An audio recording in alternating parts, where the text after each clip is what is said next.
கடவுளுடைய மக்களே, உங்கள் யாவருக்கும் வணக்கங்கள். இயேசு கிறிஸ்து யார் என்ற தலைப்பில் புதிய ஏற்பாட்டில் அவரை அறிகிற அறிவில் நம்ம தொடர்ந்து தினந்தோறும் ஒரு அதிகாரத்தை படிச்சுக்கிட்டு இருக்கிறோம். இன்றைக்கு மத்தேயு 4ஆம் அதிகாரத்தை நம்ம படிக்க போகிறோம். இந்த 4ஆம் அதிகாரத்தில் இயேசு ஞானஸ்நானம் பெற்று வந்த பிறகு சாத்தானாலே சோதிக்கப்படுறாரு. 40 நாள் இரவும் பகலும் விரதம் இருக்கிறாரு.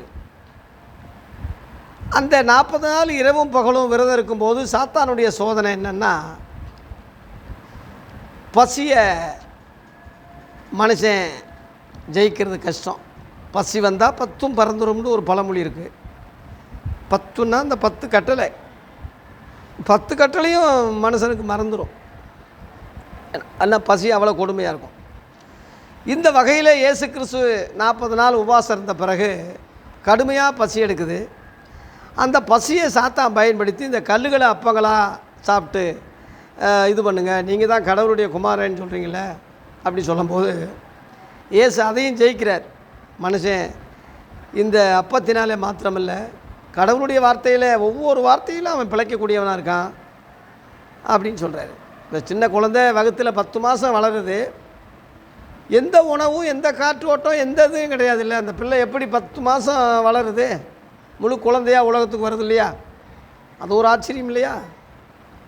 அதுபோல் கல்லுக்குள்ளே ஒரு தேரையை உணவு கொடுக்குறாரு. இப்படி நிறைய விஷயம் நமக்கு புத்தி கெட்டாத நிறையா ரகசியங்கள் இருக்குது. அதனால் தேவன் ஆச்சரியமானவர். சாப்பிட்டு திங்கிறதுனால தான் மட்டும் இல்லை, கடவுளுடைய வார்த்தையினாலே மனுஷன் பிழைக்கிறான் என்று சாத்தானை அதை வச்சு ஜெயிக்கிறாரு. சாத்தான் திரும்பவும் அவரை தொடர்ந்து இம்சப்படுத்தி பலவிதமான பரீட்சை சோதனைகளை இட்டு கடைசியில் என் காலில் விழுந்து நீங்கள் கும்பிடுங்க, உலகம் முழுவதும் உங்களுக்கு தர்றேன், எல்லாத்தையும் நான் தான் ஆண்டுக்கிட்டு இருக்கேன், இந்த உலகத்தை என் ஆட்சியில் தான் இருக்குது, என் கண்ட்ரோலில் தான் இந்த உலகம் இயங்கிக்கிட்டு இருக்கு, அதனால் நீங்கள் என்னை மட்டும் வந்து இப்போ பணிஞ்சிக்கிட்டிங்கன்னா எல்லாத்தையும் நான் தந்துடுறேன்னு சொல்லி அவன் சொல்கிறான் பாருங்கள். இயேசு எந்த அளவில் பாதிச்சிருக்கான் பாருங்கள் சாத்தான்னு ஒருத்தன் இருக்கானான்னு நீங்கள் ஒரு வேளை கேட்கலாம்.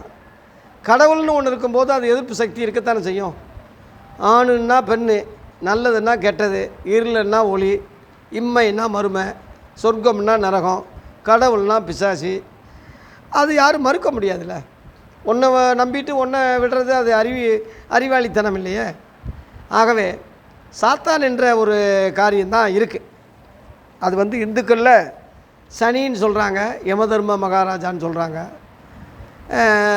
வந்து இஸ்லாமியத்தில் சைத்தான் அப்படின்னு சொல்கிறாங்க. பழைய ஏற்பாட்டில் சாத்தான்னு சொல்லியிருக்கு, புதிய ஏற்பாட்டில் அது சாத்தான் பிசாசின்னு சொல்லியிருக்கு. அசுத்தாவிகள்னு சொல்கிறாங்க, பேய்கள்னு நம்ம தமிழர்கள் சொல்கிறாங்க. இப்படி பல பேர் அடித்தாலும் கூட கருப்பொருள் ஒன்று தான், சாத்தான் பிசாசி. ஆகவே அவன் இயேசுவை சோதிக்கும்படி பல வகையான சூழ்நிலைகளில் உலகம் முழுவதும் நான் தர்றேன்னு சொல்லும்போது, அப்பால போ சாத்தானே, கடவுளை தவிர வேறு யாரையும் வணங்கக்கூடாது, உன் தேவனாகிய கடவுளுடைய பாதத்தை தவிர வேறு யாரையும் அடிபடியக்கூடாதுன்னு உனக்கு தெரியாதா? எழுதியிருக்குல்ல. அவனும் எழுதியிருக்குன்னு வசனத்தை தான் காட்டுறான். அதனால் பிசாசிகள் கூட வசனம் சொல்லும், பூசாரிகள் கூட வசனம் சொல்லுவாங்க, மந்திரவாதிகள் கூட வசனம் சொல்லுவாங்க. கிறிஸ்தவத்தில் நிறையா கள்ளத்திற்கதரிசிகள் இருக்காங்க, பிஷப்புன்னு இருக்காங்க, அப்போஸ்தலர்கள் இருக்காங்க, அவங்கெல்லாம் வசனங்கள் சொல்லுவாங்க.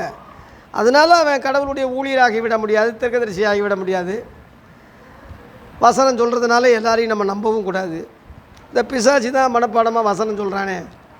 ஆகவே வசனம் எல்லாரும் சொல்லலாம், அதன்படி நடக்கிறானா என்பது தான் முக்கியம். இயேசு சோதிக்கும்படியாக பல வகையில் உலகம் முழுவதும் பொருள் சொத்து சுகம் கொடுக்கும்போது இயேசு சாதாரண மனிதனாக இருந்தால் மயங்கியிருப்பார்.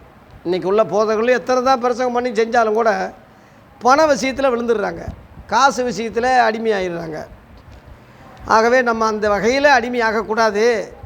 உலகம் முழுவதும் என் சொந்தமானாலும் கடவுளை நான் விடமாட்டேன், கடவுளை மறுதளித்து நான் உலகத்துக்கு பணக்காரனாக ஆகணும்னு அவசியம் இல்லை என்ற முறையை சுட்டி காட்டுவதற்காக, அந்த தத்துவத்தை சொல்வதற்காக அப்பால போ சாத்தானே, உன் தேவனாகிய கர்த்தரை பணிந்து கொண்டு அவர் ஒருவருக்கே ஆராதனை செய்வாங்கன்னு சொல்கிறார். ஒருவருக்கேன்னு சொல்கிறார். ஆகவே கடவுள் ஒருவருக்கு தான் ஆராதனை. லாகிலாகா இல்லல்லாகின்னு இஸ்லாமியத்தில் ஏன் சொல்கிறாங்கன்னா, அல்லாஹ் இறைவன் ஒருவனை தவிர வேறு யாரும் கிடையாது, இறைவனே பெரியவன் என்று அவங்க நல்ல தத்துவத்தை சொல்கிறாங்க. அதுபோல் இந்து புராணத்தில் எடுத்துக்கிட்டால் வணங்குவாய் ஜெகஜோதி ஒருவனாகி ஒன்றே குலம் ஒருவனே தேவன் என்று திருமூலர் நம்ம தமிழ் சித்தர் சொல்லியிருக்காரு. பழைய ஏற்பாட்டில் யூதர்களுடைய வேதத்தில் உன் தேவனாகிய கர்த்தர் ஒருவரே கர்த்தர், வானத்தில் பூமியில் வேறு எதையும் விக்கிரகம் செய்யாதீங்க, அதை ஒரே இறைவன் அங்கேயும் சொல்லியிருக்கு. இயேசு கிறிஸ்து புதிய ஏற்பாட்டில் வரும்போது சொல்லும்போது அவரும் உன் தேவனாகிய கர்த்தரை பணிந்து கொண்டு அவர் ஒருவருக்கே ஆராதனை, அவருக்கு தான் ஆராதனை, ஒருவருக்கேன்னு அவர் ஒருவரேன்னு இவரும் சொல்கிறார். அந்த வகையில் எல்லா மதங்களும் எல்லா புராணங்களும் எல்லா தத்துவங்களும் ஒரே இறைவனை எல்லாரும் சொல்கிறாங்க.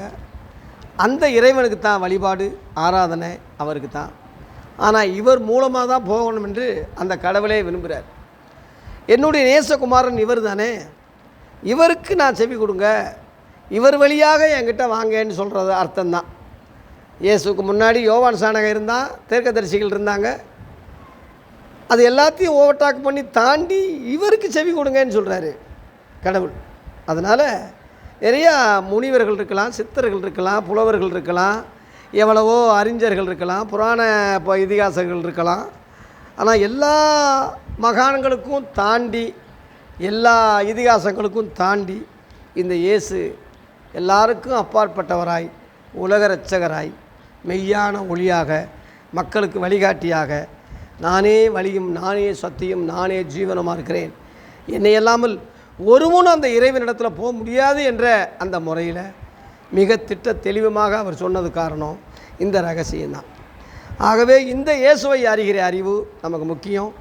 இந்த இயேசு கிறிஸ்து தான் மனுமக்களுக்கு கடவுளுக்கு முன் வழிகாட்டி. இந்த இயேசுவினுடைய போதனைகள் தான் கடவுளுடைய போதனைகள். இவருடைய தத்துவங்கள் ரகசியங்கள் தான் தேவனுடைய வழிகள், வார்த்தைகள். மதத்துக்கு ஜாதிக்கு அப்பாற்பட்ட வகையில் இந்த இயேசுவை நேசிங்க, அன்பு செலுத்துங்க, இவருடைய வார்த்தைகளை உட்கொள்ளுங்க. இவருடைய வார்த்தைகளை மத்தேயு 5 அதிகாரம் நாளையிலிருந்து நம்ம தொடர்ச்சி செய்தியாக மத்தேயு 5 அதிகாரத்தில் எவ்வளவோ ரகசியம் இருக்குது. மத்தேயு 5 அதிகாரம், மத்தேயு 6 அதிகாரம், மத்தேயு 7 அதிகாரம், அந்த 3 அதிகாரங்கள் மலை பிரசங்கம் எனப்படுது. அது மிக அருமையாக இருக்குது. அதை படித்து தான் மகாத்மா காந்தியே அகிம்சை கொள்கைக்கு வந்தார். நானும் அதை படித்து தான் இந்த மெய் ஒளியை கண்டு கொண்டேன். நீங்களும் இதை கேட்கும்போது அறியும்போது உங்களுக்கும் இது ஆசீர்வாதமாக இருக்கும். நாளையிலிருந்து அதை நம்ம தொடர்ச்சி செய்தியாக பார்க்க போகிறோம். ஆகவே மத்தேயு 4 அதிகாரத்தை நான் நிறைவு செய்கிறேன். இயேசு கிறிஸ்து எல்லாத்தையும் ஜெயித்தார், உலகத்தை ஜெயித்தார், பணத்தை ஜெயித்தார், பதவியை ஜெயித்தார், ஆடம்பரங்களை ஜெயித்தார், பிசாசியை ஜெயித்தார். கடவுள் ஒருவரே என்ற கொள்கையை, அவர் ஒருவருக்கே ஆராதனை என்ற முறையை, அந்த அந்த இறைவனிடத்தில் போகக்கூடிய வழியாக, வாசலாக நானே ஜீவனாக இருக்கிறேன் என்று மக்களுக்கு வெளிப்படுத்துகிறார். அந்த வார்த்தைகளை நம்ம நாளை மத்தேயு 5 அதிகாரத்திலிருந்து நம்ம தியானிப்போம். கடவுள் நம்மை ஆசீர்வதிப்பாராக. நன்றி, வணக்கம்.